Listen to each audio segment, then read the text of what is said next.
کبوتر لوٹ آئے۔ وہ نہ جانے کہاں سے شانو کی چھت پر آ بیٹھا تھا۔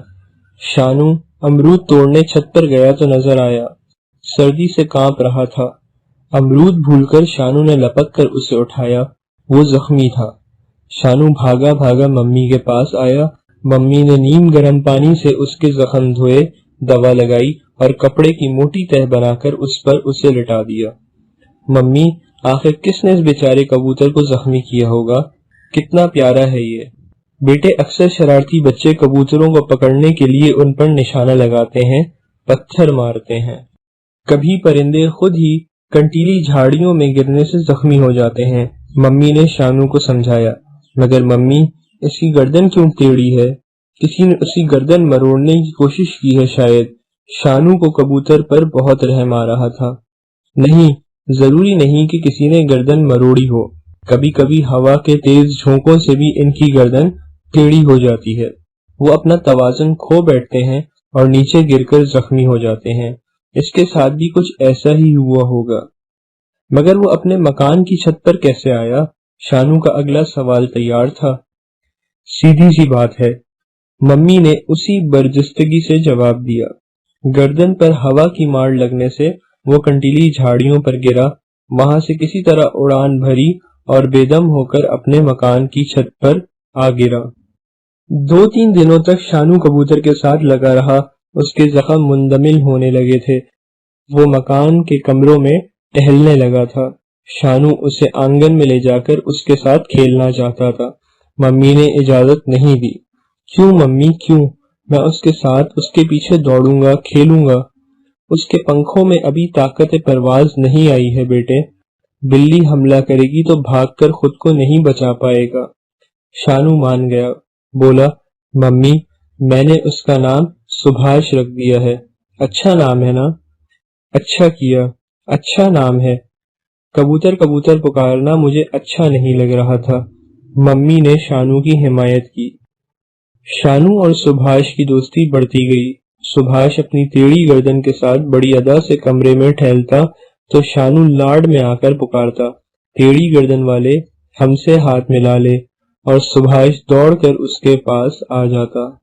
ایک روز شانو اسکول سے واپس آیا تو ممی نے اسے ناشتہ دیتے ہوئے کہا، بیٹے شانو، سبھاش کے زخم بھر گئے ہیں، گردن بھی سیدھی ہو گئی ہے، اب اسے آزاد کر دو، اڑا دو۔ اڑا دوں؟ کہاں اڑا دوں؟ شانو کی اوپر کی سانس اوپر اور نیچے کی سانس نیچے رہ گئی۔ آسمان میں اور کہاں؟ پرندے آسمان ہی میں اڑتے ہیں نا، ممی نے ہنس کر کہا۔ وہ پھر جھاڑیوں میں گر گیا تو شانو نے خدشہ ظاہر کیا۔ حادثے بار بار نہیں ہوتے، اس روز ویسا ہونا تھا، ہو گیا، ممی نے سمجھایا۔ مگر وہ جائے گا کہاں؟ شانو نے پوچھا۔ اپنے گھر، اپنے خاندان میں جائے گا، وہ اسے ڈھونڈ رہے ہوں گے۔ نہیں ڈھونڈا تو سبھاش انہیں ڈھونڈ لے گا۔ شانو بیٹے، ممی بیٹے کی دلی کیفیت کو سمجھتی ہوئی بولی، کسی سے اس کی آزادی چھین لینا، اسے قید کر کے رکھنا اچھی بات تو نہیں۔ دروازے کی گھنٹی بجی تو ممی ادھر چلی گئیں۔ ملازمہ کا بیٹا تھا، یہ بتانے آیا تھا کہ کل اس کی ماں کام پر نہیں آئے گی۔ بھنبھناتی ہوئی ممی واپس آئیں تو ایک عجب منظر دیکھا۔ شانو کا ناشتہ ویسے کا ویسا رکھا تھا۔ شانو سبھاش کو دونوں ہاتھوں میں اٹھائے بے تحاشا پیار کر رہا تھا۔ اس کی آنکھوں سے آنسوں کی جھڑی لگی ہوئی تھی۔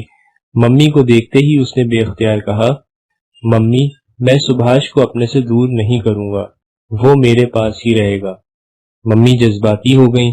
شانو کا سر سہلا کر بولی، ایسا کرو، تم سبھاش کے ساتھ آنگن میں کھیلنا شروع کر دو، موقع پا کر وہ اڑ جائے تو اڑ جانے دینا، نہ اڑے تو ہم اسے پال لیں گے۔ شکریہ ممی، شانو نے سبھاش کو پیار کرتے ہوئے کہا، مجھے یقین ہے کہ مجھے چھوڑ کر نہیں جائے گا۔ میں اسے پیار کرتا ہوں تو وہ بھی مجھے پیار کرتا ہوگا نا۔ شانو کا اعتماد رنگ لایا، سبھاش اسے چھوڑ کر نہیں گیا۔ شانو کے پاپا دوسرے شہر میں ملازمت کرتے تھے۔ جمعے کی رات وہ گھر آئے تو شانو کی ممی نے انہیں شانو اور سبھاش کی پریم کہانی سے واقف کرایا۔ وہ بہت متاثر ہوئے۔ سویرے جاگتے ہی انہوں نے روشن دان پر لکڑی کا ڈبہ رکھ کر سبھاش کے لیے مکان بنا دیا۔ ممی نے اس میں پانی کا برتن رکھ دیا۔ اب وہ گھر کا فرد بن گیا تھا۔ اور پھر سبھاش کا خاندان بڑھنے لگا۔ پہلے سبھاش کے لیے سبھاشنی لائی گئی، پھر ان کے بچے آئے، بچوں کے بچے آئے۔ شانو ان سب کے نام رکھتا گیا: موہن، سردار، بہادر، بسمل، بھگت، اکبر، جودھا، لکشمی، اشفاق وغیرہ۔ وہ ایک ایک کبوتر کو پہچانتا تھا، اپنے دوستوں کو ان سے ملاتا، مگر مانگنے پر کسی کو نہ دیتا۔ 2-3 کبوتر بلی کھا گئی تو گھنٹوں رویا تھا، دنوں رنجیدہ رہا تھا۔ وہ 14 اگست کی شام تھی۔ شانو کے گھر کے نزدیک ایک اسکول تھا، وہاں کی 2 ٹیچرز شانو کے گھر آئیں۔ شانو کی ممی سے بڑی ٹیچر نے کہا، پرچم کشائی کے لیے ہم نے جس مہمان کو بلایا تھا انہوں نے ابھی اطلاع دی ہے کہ وہ کل آئیں گے۔ پہلے اطلاع مل جاتی تو ہم انتظام کر لیتے۔ ہمیں 2 کبوتر چاہیے مہمان کے ہاتھوں آسمان میں اڑانے کے لیے۔ رات ہو گئی ہے، آپ ہمیں 2 کبوتر دینے کی مہربانی کریں۔ شانو کی ممی ہچکچاتی ہوئی بولی، کبوتروں میں میرے بیٹے کی جان ہے، وہ کسی کو کبوتر نہیں دیتا، پھر بھی میں کوشش کرتی ہوں۔ آپ اپنے بیٹے کو بلا دیں، ہم خود اس سے درخواست کریں گے، بڑی ٹیچر نے جلدی سے کہا۔ ان کا جملہ پورا نہ ہوا تھا کہ شانو تیزی سے کمرے میں داخل ہو کر بولا، میں کبوتر نہیں دوں گا، نہیں دوں گا، نہیں دوں گا۔ ٹیچرز حیرت زدہ رہ گئیں، پھر خاموشی سے اٹھ کر چلی گئیں۔ شانو ممی سے بولا، ممی آپ جانتی ہیں کہ میں میرے کبوتر کسی کو نہیں دیتا، پھر بھی۔ گھنٹی بجی تو ممی نے موبائل اٹھایا۔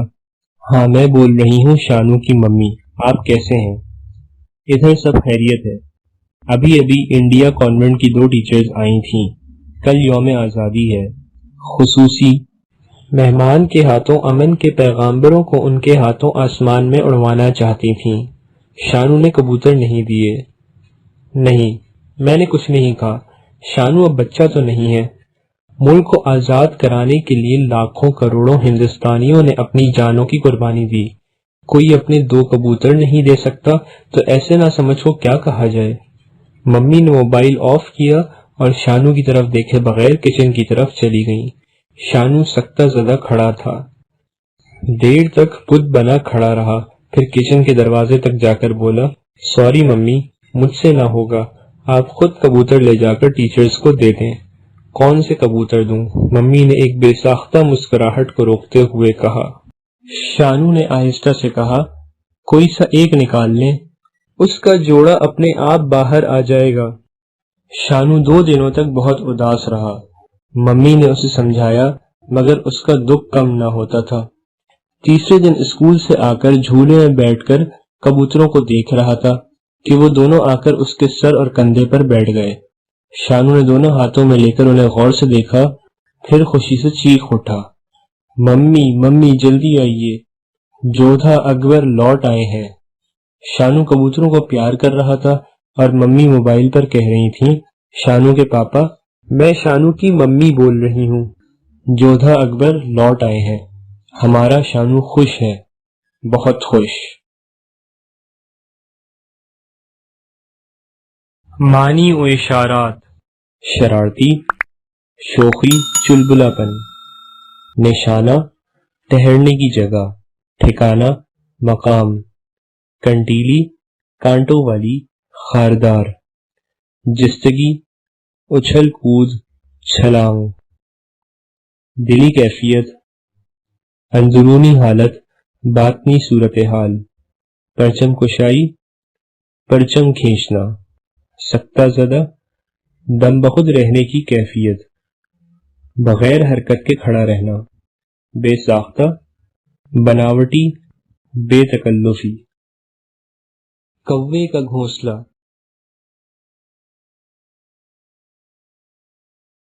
زیبا اور سفیان دادا جان کے ساتھ گاؤں کی سیر کو نکلے۔ سفیان صرف اس لیے خوش تھا کہ بجوکا سے ملاقات ہوگی۔ 2 سال قبل وہ جب گاؤں آیا تھا تب کھیتوں میں کھڑے بجوکے اسے بے حد پسند آئے تھے۔ پوچھ بیٹھا تھا، دادا جان یہ کون ہے؟ انہیں کس نے بنایا ہے؟ یہ خاموش کیوں ہیں؟ یہ کام کیا کرتے ہیں؟ انہیں کھیتوں میں کھڑا ہونے کی سزا کس نے دی؟ دادا جان نے جواب دیا تھا، انہیں بجوکا کہتے ہیں، کسان انہیں بناتے ہیں۔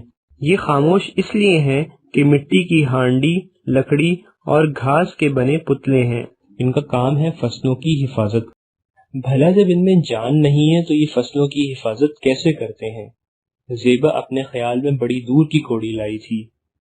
صحیح کہا تم نے، دادا جان نے زیبا کی تعریف کی۔ آؤ ہم تمہیں بتاتے ہیں کہ یہ کیسے کام کرتے ہیں۔ وہ دور تک کھیتوں میں رسی نظر آ رہی ہے تم دونوں کو؟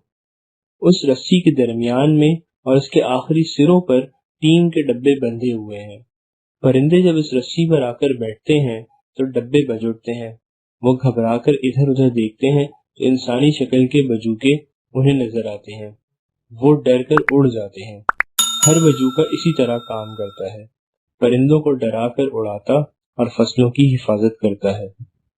سفیان نے ایک بجوکے کے بازو میں کھڑے ہو کر اسی کی طرح کا پوز بنایا تھا، آنکھیں گول گول نچاتے ہوئے زور زور سے کہا تھا، خبردار پرندوں، ہماری فصلوں کی طرف آنکھ نہ اٹھانا، یہاں حفاظت کے لیے بجوکا صاحب موجود ہیں۔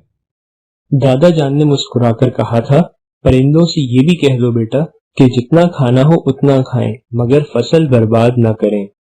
سفیان نے وہ سب دہرا دیا تھا۔ پھر اسکول کے سالانہ پروگرام میں بجوکا بن کے یہی ڈائیلاگ بولے تھے اور اول انعام جیت لیا تھا۔ وہ دونوں جب بھی گاؤں آتے کچھ نہ کچھ نیا سیکھ کر جاتے تھے۔ موسم اچھا تھا۔ دادا جان بچوں کو گاؤں کے باہر لے گئے۔ سڑک کے دونوں طرف آم، برگد اور نیم کے پیڑ ایستادہ تھے۔ خزاں کا موسم تھا، بیشتر پیڑ پتوں سے خالی تھے۔ اچانک زیبا نے ایک طرف اشارہ کر کے پوچھا، دادا جان وہ کس پرندے کا گھونسلہ ہے؟ کوے کا گھونسلہ ہے۔ کوے اکثر ایسے ہی اونچے پیڑ پر گھونسلہ بناتے ہیں۔ گھونسلے میں کون کون رہتا ہے؟ یہ سفیان کا سوال تھا۔ کوا، کوی، ان کے انڈے ہوتے ہیں، بچے بھی گھونسلے میں رہتے ہیں۔ سفیان نے پھر پوچھا، کوے اونچے پیڑ پر گھونسلہ کیوں بناتے ہیں؟ کیا انہیں ڈر ہوتا ہے کہ ان کے انڈے کوئی چرا لے گا؟ نہیں بیٹے، کوے کے انڈے کوئی نہیں چراتا۔ کوا پالتو پرندہ نہیں ہے۔ انڈے تو کبوتروں اور طوطوں کے چرائے جاتے ہیں کیونکہ یہ دونوں پالتو پرندے ہیں۔ تو پھر کوے پیڑ کی اونچی شاخ پر گھونسلہ کیوں بناتے ہیں؟ بس عادت سمجھ لو۔ آگے بڑھنے پر پیڑوں پر کچھ اور گھونسلے نظر آئے۔ اچانک دادا جان نے ایک طرف اشارہ کیا، زیبا، سفیان، وہ ادھر دیکھو، وہ دونوں گھونسلے کوے کے ہیں۔ پہلے بھی ہم نے کوے کا ایک گھونسلہ دیکھا ہے، بتاؤ اس میں اور ان گھونسلوں میں کیا فرق ہے؟ کیا فرق ہے؟ کیا فرق ہے؟ سفیان کان کھجانے لگا، مگر زیبا فوراً بولی، وہ گھونسلہ درخت کی سب سے اونچی شاخ پر تھا، یہ دونوں گھونسلے درخت کی درمیانی شاخوں میں بنے ہوئے ہیں۔ شاباش! اب ایک دلچسپ بات سنو، ہم پیشن گوئی کرتے ہیں کہ اس سال خوب بارش ہوگی، آندھی، طوفان، بجلی کی چمک اور بادلوں کی گرج کے ساتھ۔ سفیان ہنس کر بولا، کسی نے آپ کو موبائل پر خبر دی ہے؟ زیبا نے بھی حیرت سے کہا، آپ کو کس نے بتایا دادا جان؟ کووں نے بتایا۔ دادا جان مسکرا کر بولے، کوے ہمیں تو نظر ہی نہیں آئے، انہوں نے کب آپ کو بتایا؟ کوے کیا بات کرتے ہیں؟ کوے کیا موسم کے بارے میں جانتے ہیں؟ رکو بھائی رکو، اتنے سوال ایک ساتھ نہ پوچھو، دادا جان نے مصنوعی گھبراہٹ سے کہا۔ زیبا کو بے اختیار ہنسی آ گئی، بولی، دادا جان، ابو کہتے ہیں جیسے ٹامی گن تڑا تڑ فائر کرتی ہے ویسے ہی سفیان مسلسل سوال پوچھتا ہے۔ بھئی یہ ٹامی گن اپنے ابو امی پر چلایا کرو، ہم بوڑھے ہیں، گھبرا جاتے ہیں۔ سنو، اللہ تعالیٰ نے جانوروں اور پرندوں کو ایک خاص حس یا ایک خاص خوبی عطا فرمائی ہے جس کے ذریعے وہ موسم کا حال جان لیتے ہیں، مگر آپ کو کووں نے کب بتایا؟ سفیان کا تجسس برقرار تھا۔ کووں نے اپنے گھونسلوں کے ذریعے ہمیں اطلاع دی ہے۔ دیکھو، پیڑوں پر پرندوں کے گھونسلے ٹہنیوں کے درمیان بنے ہوتے ہیں۔ دادا جان نے وضاحت کی، اس کا کیا مطلب ہوتا ہے؟ ٹہنیوں کے درمیان بنا ہوا اور ٹہنیوں پر ٹکا ہوا گھونسلہ پائیدار ہوتا ہے، آندھی طوفان میں محفوظ رہتا ہے، کووں کے انڈوں اور بچوں کو نقصان نہیں پہنچتا۔ اس کا مطلب یہ ہے کہ کوے جان گئے ہیں کہ اس مرتبہ بارش کا موسم تباہی مچائے گا۔ انہوں نے حفاظتی اقدامات کر لیے ہیں۔ اس کا مطلب ہے دادا جان کہ ہم چاہیں تو پرندوں سے بھی سبق لے سکتے ہیں۔ زیبا بے حد پرجوش تھی۔ یقیناً گاؤں کے لوگ تو پرندوں کے اشاروں کو سمجھ کر اپنی جھوپڑیاں درست کر لیتے ہیں، اناج کو محفوظ کر لیتے ہیں، اسی حساب سے فصل کی تیاری کرتے ہیں۔ چلو اب واپس چلتے ہیں، اندھیرا ہونے لگا ہے۔ دادا جان بچوں کو لے کر گاؤں لوٹ آئے۔ معنی و اشارات: سیر، تفریح، گشت، ٹہلنا۔ استادہ: نصب کیا ہوا، گڑا ہوا۔ پیشن گوئی: نجوم وغیرہ کے ذریعے سے آئندہ کا حال بتانا۔ پائیدار، دیرپا، مضبوط۔ حفاظتی اقدامات: وہ پیش قدمیاں، تدبیریں جو محفوظ رہنے کے لیے کیا جاتا ہے۔ اگر آپ کو یہ ویڈیو پسند آیا ہو تو ویڈیو کو لائک کریں اور اپنے دوستوں سے شیئر کریں۔ نئے ویڈیو کا نوٹیفیکیشن پانے کے لیے چینل کو سبسکرائب کریں اور گھنٹی کے آئیکن کو دبا دیں۔ تھینکس۔